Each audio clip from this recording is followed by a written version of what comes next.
You're listening to Nightmare on Film Street. The current time is 6:66. Traffic is clear ahead from here to the afterlife, but it's hell outside. For the next hour, you're on Nightmare Time. So, let's give a grave welcome to our hosts, John and Kim. Hello again, fiends, and welcome to Nightmare on Film Street, the horror movie podcast for the casually obsessed. I'm John. I'm Kim. And we're here today to talk about Saw, the 3D one. Saw the final chapter, the 3D one. Is that it called the final chapter? It's either called Saw 3D or Saw the final chapter. 'Cause I I think swear- there's a third title. Yeah, I swear the one we watched, it just said Saw 3D. Yeah. Like when the titles came up. Mm-hmm. Though we did not watch it in 3D, we watched it in 2D on Netflix, and it was still called Saw 3D. So The best way to watch a 3D movie. It's been that way since Jaws 3D, Amityville 3D, and onward. I don't know. I appreciate the hoke of it all. Yeah, and it's extra hokey when you don't have the glasses. Hokey on our part, though, not hokey on the film's part. Can't blame the film. Yeah, so Saw 3D, this is the *7th? Yes, Installment actually, in the Saw I did not know franchise? that. Had to look that up myself, but you're absolutely right. Okay, and actually, we should get this off at the top of the show that we apologize to all of the Saw historians who may be listening to this podcast. Oh, we did zero research. Well, and also, John and myself are not extensive followers of the Saw franchise. We dabble, we've dipped in and out. We've seen every single one of them before. No, we have not. We have watched this movie. No, we haven't. Well, maybe we have, but I remember nothing about it. I remembered the end of the movie, and I Yeah, was like, "Oh, this right? is the one we were talking about." Yeah, you get to the end, you're like, oh, yeah, I remember this scene. Absolutely this scene. Okay, well, okay. So my relationship with the Saw franchise is I think the third one was the last one I saw in theaters. Same. The pig's blood scene, I was like, yeah, this is too graphic to see in full size. I would have watched Spiral in the theater, but it was just scary to go to the movies at the time. Yeah, so, and then we dipped back in together when the Saw prequel came out because we were just like, hey, oh, that's right. horror movie in the theater. And that Jigsaw, one had yeah. like a big silo, and that's all I remember. Laser It was a masks farm, or and it was like something. early Saw days. So Jigsaw was back, and I think that's what sold us. We were like, oh, Jigsaw's in this one? Okay. And then, yeah, we watched Spiral, which we enjoyed. Yeah.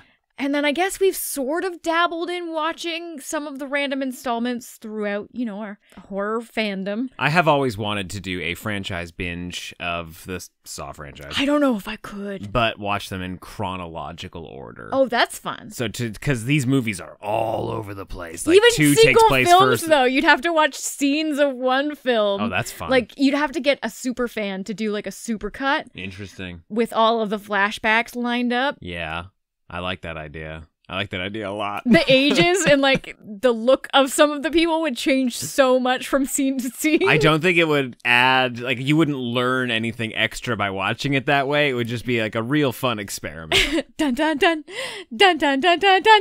We've got a lot to say about this. Turns out an incredible pairing with Final Destination, the 3D one. But before we get into it, Kim, keep him positive here for just the next 45 seconds. Give me 3 good things Gotcha. about Saw 3D. So, number one, this one, it's the same as when we did the Final Destination film. We got to give credit to the fact that it's in 3D. Like going to space, 3D just revives any and all franchises. If you think you are running out of things to do, and at this point, Jigsaw's dead, so it's real hard to bring him back. Yeah, if you're not going to go interdimensional, you got to go 3-dimensional. 3-dimensional. And though I was a little sad that this wasn't as gimmicky as I wanted it to be, You would go like half an hour before something would fly at the screen. You're like, oh, right, it's 3D. yeah, and when I want 3D, like, I want gimmicky. Oh, yeah. But I mean, I guess testament to being reserved with your 3D content. Like, Sure. if you're making #cinema, they went for a more subtle, light-handed approach to their 3D. Is this movie more of a film than a movie? Is that what we're saying? Oh, I don't know.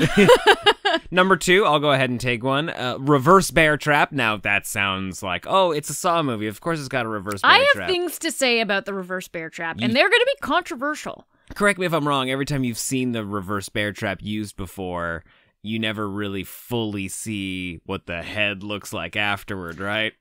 Well, so we can't say this, though, because we're not historians? We are not historians. Okay. My experience with the reverse bear trap is, like, it's Inception. I think it's the second film, right? With the woman that ends up being an accomplice. So many of them end up being accomplices.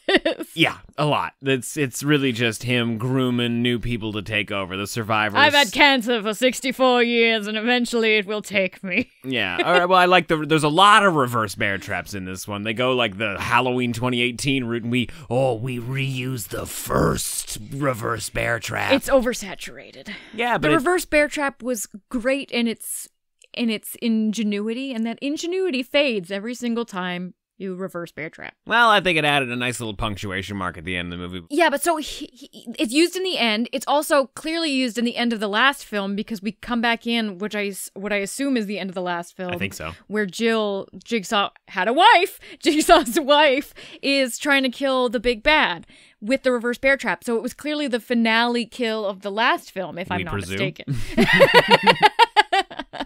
Well, personally, I think it adds a nice little punctuation All right, mark at the fine. end You of the can movie. have it for point 2, but I disagree. And what's our number 3 good thing? Our number 3 good thing is the appearance of Jigsaw. And this may be a spoiler because you do not think he's showing up in this one, but you get the pinnacle appearance of Jigsaw.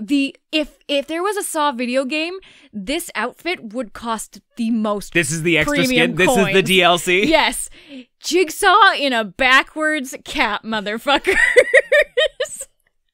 Hello there, fellow teens. Just me, a totally normal engineer, here to get my book signed. It's so great. I don't know if it's because they're trying to flash back to a period that was way in the history of the Saw films, like way before, because I don't know if they said how long his book has been published, so he was probably going on his book tour right after the book was published, so this may be them trying to take it way back, and so they're like, oh, Jigsaw's too old and wrinkly now. You don't think he was just in disguise? Why and that would no one would notice him with the backwards cap? Why would he need to be in disguise? And he wasn't trying to disguise his voice at all. Is his voice known? Yeah, well, I don't know. Don't the cops know it? Like, because they keep finding his tapes? I don't know, man. But the backwards cap made no sense. It was either fun. He was trying to look younger or he was trying to disguise himself, and it was a feeble attempt. Okay, well, I think if I could tack one on to that, I really thought your number 3 good thing would be the appearance of Chester Bennington from Linkin Park. Oh yeah, in one of the early traps that it feels like a complete side mission from the rest of the movie, but later dovetails in. They all feel like a side nicely. mission. Yeah, there's a lot, and we're gonna get into it in full gory detail after the trailer.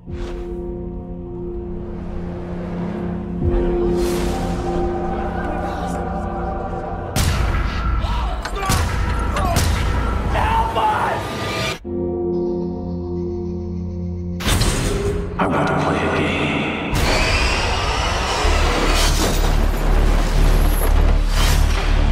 Since the beginning, you have watched others suffer.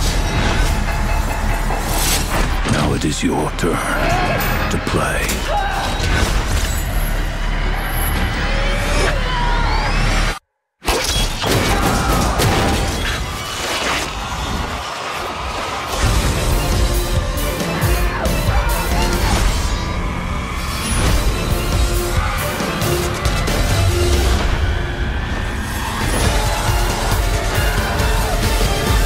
Game over. The last piece of the puzzle is you.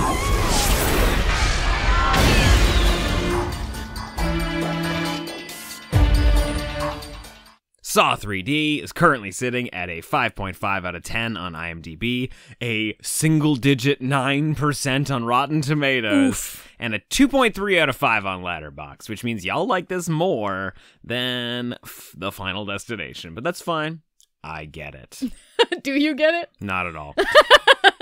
Don't get it, can't defend it, don't understand it. The opening of this movie is a complete standalone kill sequence? Standalone kill sequence. I was trying to think most the way through the movie how how it related to the film. I spent a lot of the movie trying to figure out how anything related to anything in the movie. Same. But Yeah, it all came to Did what a master stroke. Just a genius. It was we couldn't see the chess game beyond the pawn movements. Oh, by the end there, whoa, they got us checkmate. Except that opening sequence, in no relation to anything else. But one of the more fun kills of the movie, I think. Yeah, honestly, if every single soap opera was executed with a 3-person saw to solve love triangles and disputes, I would watch every single one. The telenovela? Yeah, how does that work? I mean, if you want to ratchet up the tension for 66 weeks of one storyline, just like a really slow-moving saw trap, I'd be sort of entertained. I'm going to throw this out there, actually, anyway, listening. Give us a recommendation. Like, what's the one telenovela that horror fans should Passions. watch? Is that a telenovela? No, that's just an American stuff. I want a classic Latin telenovela, but it's gotta have genre elements. I want torture sequences. I want I guess cartels. I want blood and love. Don't we all? Yeah, but that opening sequence is great because if you've ever been to Toronto or live in Toronto, it's just like, oh, well, there's the Bay, which is it's a store in the shopping center, it's a department store, and there's Roy Thompson Hall, which is where the Toronto Symphony Orchestra plays and where you can watch movies at TIFF. It's where I saw Vertigo at TIFF. So it's a very, very Toronto opening sequence. It's also a very busy street. I think they're just filling their tax credit. Because it's shot in Toronto, and you got to at least show... establish, that, the part of the city. Yeah, and because after that, it's just dimly lit blue hallways and warehouses and flop houses. Yeah, I have to say that Jigsaw and his accomplices... endless supply of warehouses. Their location scout of this underbelly of murder by game, just... untapped resources. And warehouses are probably super cheap. You probably don't have to pay much to rent them. I don't think they're paying anything, because then you could follow the money and find the bad guy. Most of these traps use electricity, so I'm assuming that they have to pay generators. You just get yourself some gas and a generator and you're ready to murder a whole bunch of bad people. That was something else in this movie. It's been a little while since we watched a Saw movie, but it always felt like he was punishing bad people, and some of these people didn't really seem that bad. I think the only one that was not bad was the wife, who was just victim by association. Yeah, but is lying the worst thing in the world? He does not like meaners. It's because he's not taking down that guy who wrote that book about being a drug addict like Oprah did live on television. He's only mad at this guy, love, y'all, because he didn't eat, pray, die. He's like, you didn't go through my trap. You can't have this book. #rude. Yeah, you can't make money off my non-profit torture charity. Yeah, thanks. I mean, in his eyes, it is a charity. He's really giving back. Yeah, no, he's out of his own pocket too. In his dying days, what a. And if you really need to go to somebody who understands the value of life, it's somebody with terminal cancer. I thought you were going to say it's somebody who's taken a lot of them. That's also true. Just independently wealthy to have to make all this shit. But I do remember. And he must have had really good health insurance that he could afford to do this side project on top of paying for his cancer medication. Yeah. And how pissed would you be if you had to be like an oil baron? His wife, and he's dying. Your terminal diagnosis, right? You will be dead soon. And he's like, honey, press record on that tape recorder over there. I gotta record some messages posthumously. Well, also just that, I'm not gonna spend my days hanging out with you. I'm gonna spend the rest of my days angry and full of revenge. Yeah. I'm going out of this world with as much hate in my heart as possible. But the funny thing is, I do remember in some of the previous installments that it starts to get real petty, where it's just like, oh, my neighbor was not a good mother. Actually, I think she may have killed a kid. But well, that's a lot. But you stole my parking spot at the Safeway. Pretty much. Genuinely my favorite moment of this entire movie. And this is how you should do a whole Saw movie. This is how you would totally do the TV show, especially in a post-Renfield world. It's the sequence where we're in the support group and we're just getting like little glimpses of like what some other people's Saw traps were like. I thought we were going to get like a full recap of all 7 films, like the survivors of all 7 films, just to like catch us up halfway through the movie, like for fun, for shits and gigs. Do you want to watch these kills in 3D retrospectively? Sure. But instead they gave us brand new ones that looked... Were they brand new? Yeah, absolutely. I do not remember anybody ever dangling from I thought you meant in the support group.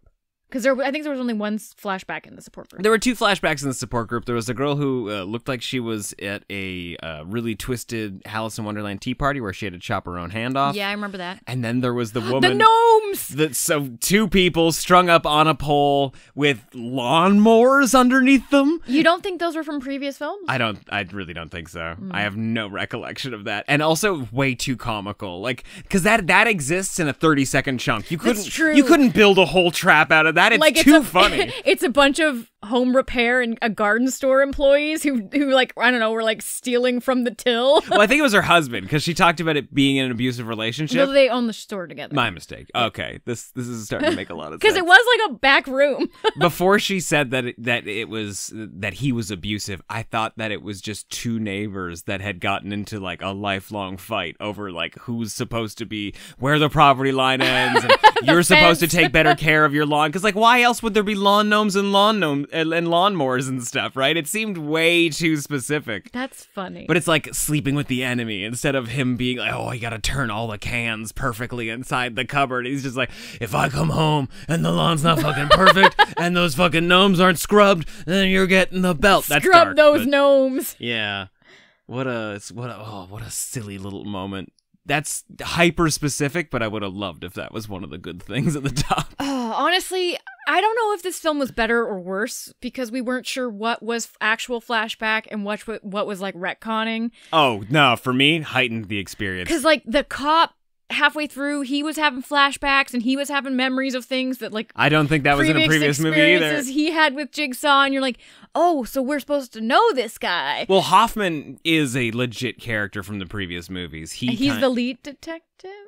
No, Hoffman is the lead bad guy who's trying to kill... the lead murderer who was previously a detective. Yes, previously a detective, on the hunt for Jigsaw, became one of Jigsaw's minions. He did not have enough charisma to be the head Jigsaw, I have to say. No, I've never really liked him all that much either. Dread Pirate Roberts, however... Cary Elwes?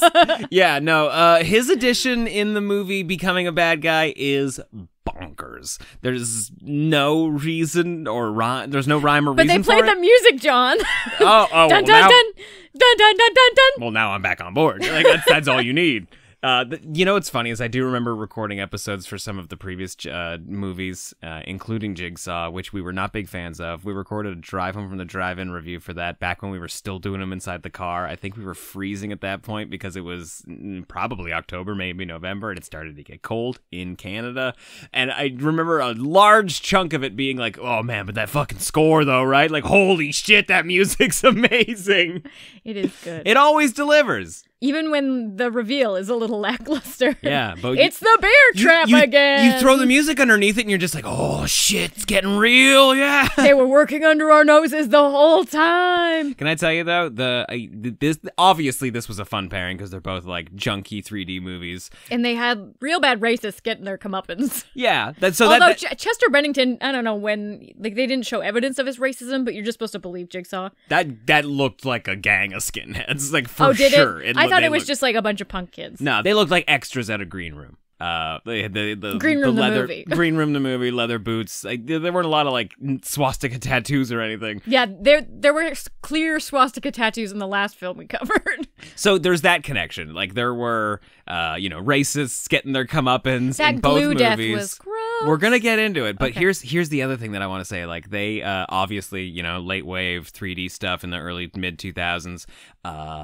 This was a huge surprise to me. Did you recognize the lead detective, Detective Gibson, that Hoffman's like taunting throughout the whole movie, the one protecting Jill Tuck, Jigsaw's wife? No. He is Todd from the first Final Destination movie. Whoa! Right? He's Todd? Yeah. Wow. And I think his wife, or no, sorry.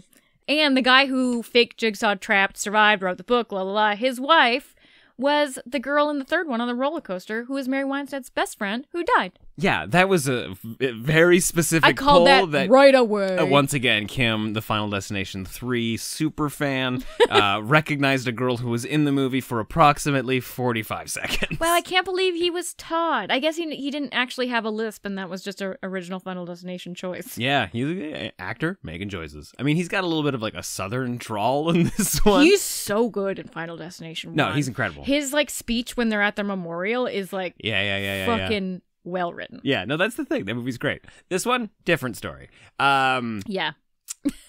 Doesn't he call it like Jill, Jigsaw's widow, a dummy like 4 lines in a row? He calls her crazy. So here's the deal, crazy. We're gonna sit here in this room. You got that? Crazy? By the way, it's a safe house. No one's going to find you here. That's why we call it a safe house. Crazy. Literally goes like beyond a beaded curtain. Somebody's like, so, bad guy knows we're here. We just got a letter with a video. He says he's going to show up and kill us. Like, fuck, goddamn. Yeah, no, so I want to go back a little bit to Chester Bennington's death. That one's wild, because it's a real Rune Goldberg-style jigsaw trap. He's glued to the seat of his car. It's a muscle car inside a garage. It's jacked up on, like, the back wheels are jacked up, and as soon as the timer starts going off, after he hears Jigsaw's little speech through an 8-track player... Yeah, and it's real Scream rules now, like, with the voice changer. They're just using Jigsaw's voice eternally. Oh, yeah. It's been that way for a little while. I think literally in the end of the third movie they show them like creating a program or something where like we can mock his voice up because he's fully dead at the end of the third one. He obviously makes appearances in every single one of these fucking movies. He's there somewhere. All of these movies somehow take place either before or directly after the first movie. Like he really went in berserker mode immediately as a serial killer. Most have to like ramp up. Well, he was dying. Oh, that's right. There was a ticking clock situation. I love that he just how do you do fellow kids into this one. Yeah, no, it's pretty great. So, but Chester Bennington is glued to the seat of his I don't know, muscle car, and he has to rip. Oh, this is the best part because him and his friends are racist. They've judged people based on the color of their skin. You'll have to realize that inside we're all the same color. I thought it was going to be even sillier than that. I thought he was going to say like you've judged people on the appearance of their skin, and you now you won't have it. Yeah, you'll lose your skin.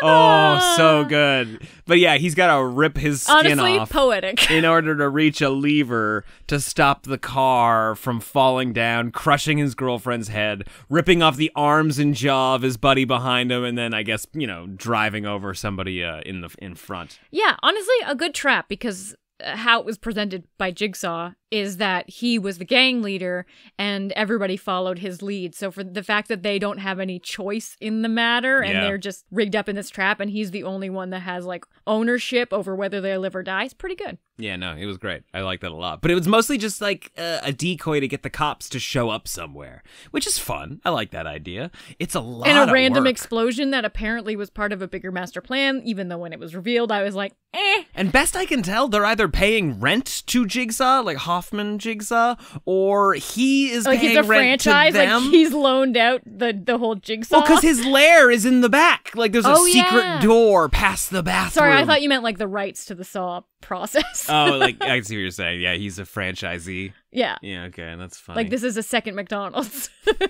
And only slightly less evil in the grand scheme of things. But so riddle me this: we're into the body of the film, so we're now following the one story is the cops and Jill, the widow. They're trying to protect her because she has immunity because she can pin everything on Jigsaw's big accomplice. I was trying to make this simple.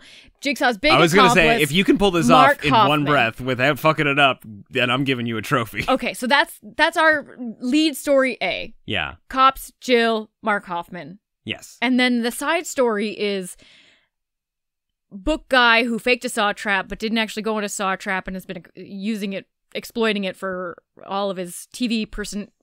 He's been exploiting it for his wealth. For profit and fun. Exactly. And He's got a wife out of the deal. There's this huge, elaborate, hour-long saw trap that is an actual hour of runtime happening simultaneously. But it doesn't affect the main story at all. No, not necessarily. At all. So we're just cutting between two separate stories? Well, you don't find out that they are two separate stories until the very end of the movie. At first, like, as it's going along... For the first hour and a half, you have no idea what's going on regardless. Cut and paste that into any conversation about any Saw movie past Saw 2. Yeah, and by the end of the movie, you discover that there are two completely separate Jigsaw accomplices doing two completely separate games, we'll call them, right? Oh, wait! No, I'm confused now. Oh. Sean Patrick Flannery, the actor who is the Saw faker. He's, if anybody... Who's a Saw faker? What? Sean Patrick Flannery is the guy who has lied about being in a Saw trap and has created a motivational... career out of that. He's the actor from Boondock Saints. He actually had his directorial debut last year with a little thriller movie. It's not that bad. Author, faker. Yeah, new director. Boilership maker. Yeah. Boilership maker. Okay, so yeah, he is in a trap that's involving him and his entire team that know that he's a liar and have been supporting him and spreading his lie Making for bank. profit and gain. Yeah. Yeah. His wife is also who completely unaware that he is a liar and has built an empire on falsehoods, is also in the trap. That is Carrie Elwes's game.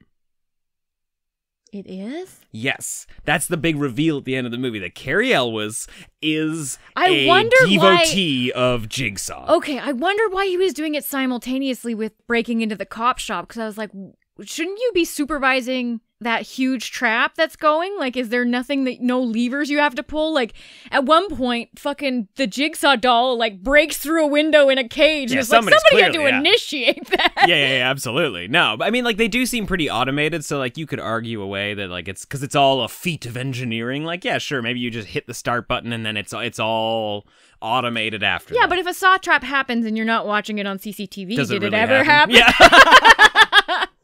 I wasn't sure if that's actually where you were going. That's pretty good. I love that. Yeah, that's kind of actually cool. Yeah, honestly, when there was that big reveal, I was like, when it was Carrie Elwes, I was like, oh, what did he do, though? So here's the thing. I love that there are two separate storylines happening that you think are kind of, like, they're a little connected to a degree.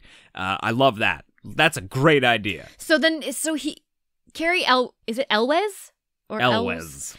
And I'm probably saying it wrong. He just happened to discover that this Mark Hoffman guy is trying to kill Jill, and then he's just too late. Like, he's like status quo, doing his old Jigsaw traps for bad people, and then he like catches wind. He's like, is somebody else trying to Jigsaw? That's so here. The other half of what I wanted to say there was, like, I love that there are two separate storylines. I hate that it's Carrie Elwes. I think that's so weird and silly that his character... Jigsaw nursed him back to health, as per the flashback in this film. Yeah, love that. And then he just immediately becomes, like, his pal and helps him do, like, Stockholm Syndrome. They all have Stockholm Syndrome. Really? All of them. Really? Don't love that. Don't you love when he appears from the shadows in the support group and he's like, you wrote a book, you fuck. Yeah, I love when somebody, this is one of my favorite movie tropes, when a character has been sitting in the background. He was waiting through most of the support group by the refreshments table, just like eating donuts in the dark. Just very quietly, yeah, with his fake little leg. I love when people come out of the shadows clapping slowly. It's great. It's one of the best movie tropes ever. But yeah, it's dumb that it's him. And especially, too, that they say that he's been with Jigsaw the whole time. It's not that he's suddenly gone crazy or something. Like, maybe that could happen. Like, he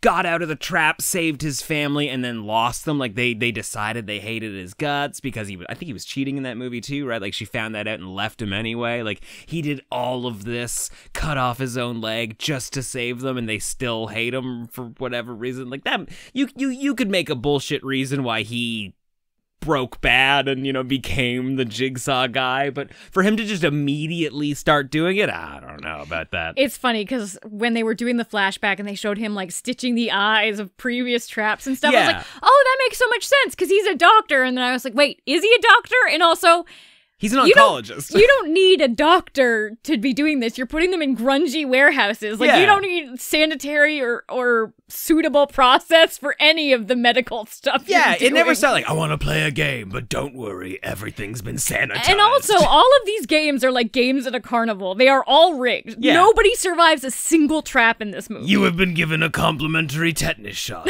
Do not worry, if you survive, you will not... What do you get? Tetanus. You're welcome. It doesn't sit well with me. But yeah, so in that flashback, we also see that Jigsaw's like, hey, so heads up, I'm dying. Thanks so much for all the help. Just want to... He's like, I've told you so many things, but I've kept some secrets from you. It's like a Will video in all of those movies where they're like, I have given you my haunted castle. Yeah. But instead, what he's given him is like more obligations. Like, I'm going to tell you where that room is that I made you cut your foot off in. You can see a cameo of your old foot. Would you like to see Lee Winnell's deflated corpse? It's there. It was great. I appreciated it. There's a few other gooey ones. The foot was particularly enjoyable. Oh, when he had that look back at his own foot, and he's like, good times. Memories. Yeah. And it's hello there, old friend. Flashback to him holding his foot's hand, like running through a field of flowers. That time where there was only one footprint in the sand, that's when it was you and Jigsaw. Yeah, it's good stuff. So anyway, he tells him where that is so that way he knows where to bury Hoffman in a cool spot. Because I swear to God, every single time you and I go, let's watch one of these Saw movies. We haven't seen the 4th one in a while. We haven't seen the 7th one in a little while. They all end with somebody closing the door on that first room. Saw 1, Saw 2, I think Saw 4, Saw 7, whichever this one is. Game over. Yeah, I mean, it's great every time, when the music comes up. But for it to be Carrie Elwes is just... How Texas Chainsaw Massacre of them. Yeah. It's the movie that keeps on giving. The Hoffman storyline's funny, because it's literally just like, I'm gonna kill that bitch. Like, that's the whole movie! And then he sets up all these elaborate traps so he can kill that bitch. But when you realize that when I realized just now that he is not involved in that entire elaborate book scheme trap, his traps are kind of shitty. Whoa. Oh, I guess the car trap is his. Technically, he's only got 2 traps. I'm gonna go ahead. Yeah, because he just like, his cop shop escapade is just him breaking in and killing a bunch of people. Yeah, he just kills a bunch of cops. There's no process around it. And even when he kills the lead detective, when he discovers his lair, he just has like an automatic gun. I love an automatic gun. That's like, boop, boop, boop, boop, boop, You don't like an automatic gun? A booby trap gun? I guess. I also love when people break into places by pretending they're dead bodies. That's always fun. He got into the morgue by like swapping out one of the Nazi bodies. Like, ooh, no one's here right now. I'm gonna put myself in this little body bag. Imagine how rigid you would have to play every time they transport you. Like they transport you into the refrigerated. Oh, because you think rigor mortis is already set in? And then, well, maybe not yet, but still, there's gonna be paramedics lifting you in and out and onto tables. You and mean into you gurneys. really think that a paramedic is gonna lift a body bag and go, I don't know, this one feels alive? Okay, but if the bag is going like sucking in and breathing out. Yeah, okay, that's true. This bag's breathing. That's pretty funny. I like that a lot. Oh boy. Yeah, no, his traps are just as elaborate, maybe slightly better than Carrie Elwes' traps. He only has like the one real trap. He does have that cool nightmare trap that's not even really a trap. It's just like a really elaborate roller coaster of death where he's got this spike put in front of a cart, and then the cart's gonna go down a rail and it's gonna cut Jill in half, which turned out to be a nightmare. Oh, I forgot about Jill's. that one. Yeah, that one was fun. Who do you think did... Wait, who did the first... That's what I was just about to ask. Who do you think did that trap at the very beginning? I don't know. Yeah, you think that was a Jigsaw original? You think that one's from... Be like, it's just here, from the this one's from the floor. vault. Yeah. I have no idea. No idea. Yeah. What was your favorite trap of the accomplices to the book scheme? Favorite trap of the accomplices to the book scheme? Probably the trap where he had to... do weightlifting where the weights would also put spikes into his side. I like that one. To stop the spikes from going into the other girl's eyeballs. Yeah, and the final kill was just pretty good because it was threw her eyeballs in her mouth. Yeah. And she looked fun at the end. She looked fun. It did look pretty gross. It looked gnarly. And also just the fact that it's slow is like, ugh, I don't like that. Well, and the fact that it stops and the light stops and goes, you're like, oh. And that felt like a classic Saw trap. The first one, it's not so bad. Maybe a lower seventh installment of the franchise kind of trap where there's a key inside a stomach with a fish hook and you got to yank it out. But every time you make a noise, the spikes get closer to penetrating her throat before they kill her. It's all right. That's okay. Yeah. My least favorite for sure was the hanging one. Because there just wasn't a lot to it. No, it felt like a Mario Party game. Yeah, and it also hinged on him throwing keys to a blind guy. Like, hey man, catch this. Like, yeah, sure, no problem. I'll just do that. I don't think he was supposed to throw it, but I think he was running out of time. Yeah, was the weightlifting one your favorite as well? Yeah, the eyes and the mouth. It had some mechanics to it. It felt like a good Saw trap. Yeah. How did you think about when the wife finally got killed? Because you had some theories on the end. You're like, oh, it's like that pig on fire or something. Yeah, I mean, it's not a full ass theory or anything, but like I swear, wasn't there an old torture device where you would put people inside like a brass bowl? Are you talking about the Trojan horse, like when they came through the no, wall? that was not a torture device. That was a. I mean, it was for the people that opened the gate. That was a great gimmick. No, let me look this up. It's a horse, or I swear it's a bull. Bull torture device. Bull fire den. The brazen bull. Also known as the bronze bull, Sicilian bull, so we know where that's from, or the bull of Phalaris, was a torture and execution device. Phalaris means phallic in nature? Question mark? That's another link to click on later that I don't want the algorithm. Or is it algorithm named to know after about. a dude like Sir Phalaris? Let me go on incognito mode before I look that up. It was a torture execution device designed in ancient Greece, according to Diodorus Siculus, recounting the story in this fucking history book. Okay, so the bull thing is a thing. It was a new means of executing criminals. The bull was said to be hollow and made entirely out of bronze with a door on one side. According to legends, the brazen bull was designed in the form and size of an actual bull and had an acoustic apparatus that converted screams into the sound of a bull. Oh, so that's what I was saying earlier. Oh, and like the smoke coming out the nostrils? The smoke would come out the nostrils, the screams would echo through and come out like the sound of a bull. That's fun. Yeah, instead it looked like a spaceship pretty barbecue. Fucking awful, yeah. Heating the metal until the person inside was roasted to death. Goddamn. She didn't deserve that, but I guess literally everybody that was challenged by Jigsaw died. I felt bad for her. I felt real bad for her. I did too. Yeah. And they made sure to show her extra crispy and without hair, and I was like, I don't know, she didn't deserve this. And correct me if I'm wrong, is there any sort of end cap on Sean Patrick Flannery living? He's sad. He's just sad. But we don't even see him, the cops come in and rescue him, and now he's just... Yeah, because didn't all those other cops, get gassed in a room, and then they were like, whoa! I think they were just like, oh, we gotta get out of here. We didn't come back to see if they died. We just heard some coughs and they cut away. So, I guess they're dead. Yeah, he probably survived because he just got, nipple pierced. Yeah, shouldn't there have been a scene with Cary Elwes? One last little, okay, buddy, so here's the deal. He dumps both of them in the Saw room and he's like, I just don't know where to put you. But yeah, it's just I've already got an assistant. I'll be back once you've got Stockholm Syndrome.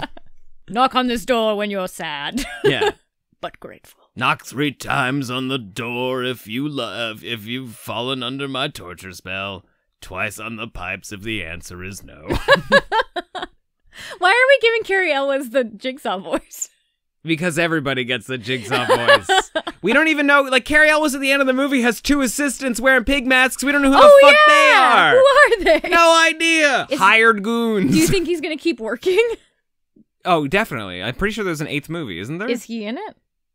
Ah, man, I don't know. Do you care? We're disappointing everybody who loves these movies. I warned them. Okay. Maybe they're laughing. Maybe they're like, these idiots. Yeah, well, that's the best Look at case them only scenario having a at this snapshot. point. Okay, well, Kim. Of this chaos. What's I don't know if there's anything else to go over. If we missed anything. I think we missed everything. Yeah, probably. Everything. This movie. Did we say that it's just a lot? It's just a lot of things happening simultaneously, a lot of information, a lot of flashbacks. A lot of blue filters. And and smoke. And then at some point, it's probably just because it's filmed in Toronto and oh shit, it's winter now. Occasionally, that was a nightmare sequence. The snow sequence was a nightmare sequence? It was, because remember she got killed in the nightgown? And then she woke up and she was like, whoopsie-doo. There's a scene where the cops are talking outside and there's snow everywhere. I don't remember that. And then there's also a few other scenes where it's just like, okay, we can see everybody's breath now. Like, it's clearly cold outside. What's your, how does this fall in your Saw franchise ranking, Kim? I like the first one. Yeah. I think that's a real great original film. Second one's okay, because I like the Second one's a great sequel. the girl in it. And then the rest. I don't know if I feel like I can rate this film, because I don't know if I have enough information. Like, what other... You need to do more research before Just, you like, rate Saw 3D? Where does it relate in the story? Like, how much of it is tying loose ends from previous? What is it starting from future? Did they drop this? And, you know, like, did they go all Halloween Resurrection and just kill Laurie? And they're like, fuck it. I think it's 25% for all of those things. It's a little bit of a tie-up for the last movie. It's a little bit of groundwork for the next one. It's just some fun side characters doing some fun side character torture stuff. And then also, the rest of the Saw mythos. Okay, but so I'm going to rate it as, this is a 3D installment. Say it came to theaters. It probably did. They all kind of went to theaters. Yeah, they all went to theaters. This one is trying to win back people who've maybe fallen off the franchise, right? Because You think this is welcoming in new fans? well, that's the whole point, is that they didn't call it Saw 7. They called it Saw 3D, which is like, hey guys, you can tune back in. And I did not feel safe tuning back in. Well, it was also I did not marketed feel as held by him. Saw the final chapter. Come back, see how it all ends. Oh, surprise, we got a cliffhanger ending again. It was it was burdening me with a lot of information for being somebody who doesn't have a full bibliography of the Saws previous. Well, that sounds like a you problem. How do you rate the movie? 1.5 out of 4. That's totally fine. Yeah, I'll give it a 2 out of 4. Some of these traps were good. Chester were Bennington was great in that trap, and honestly, I think they should hire more singers who scream a lot to be put in torture devices. Yeah. He screams for a living. Like, you can totally get a convincing scream out of a singer. R.I.P.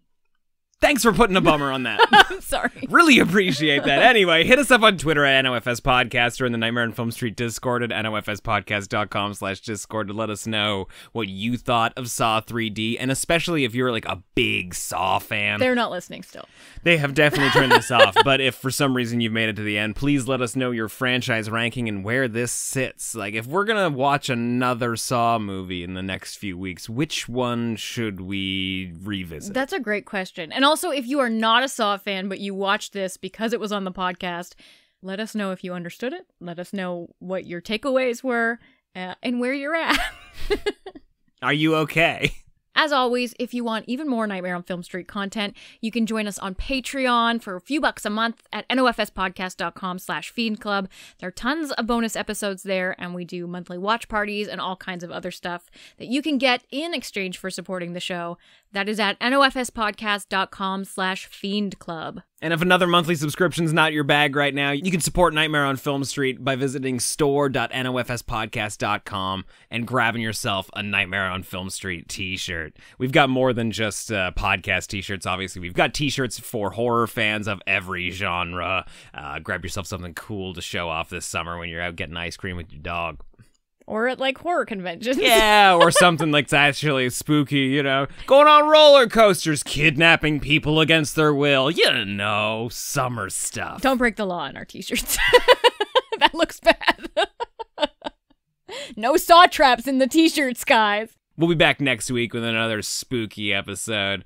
But until then, I'm John. I'm Kim. Stay creepy. It appears you made it out alive, but we'll get you next time. Help us to grow the horde. Leave a 5-star review on Apple Podcasts or wherever you subscribe. More terror can be found lurking on our website, nofspodcast.com. Until next time, stay creepy, fiends.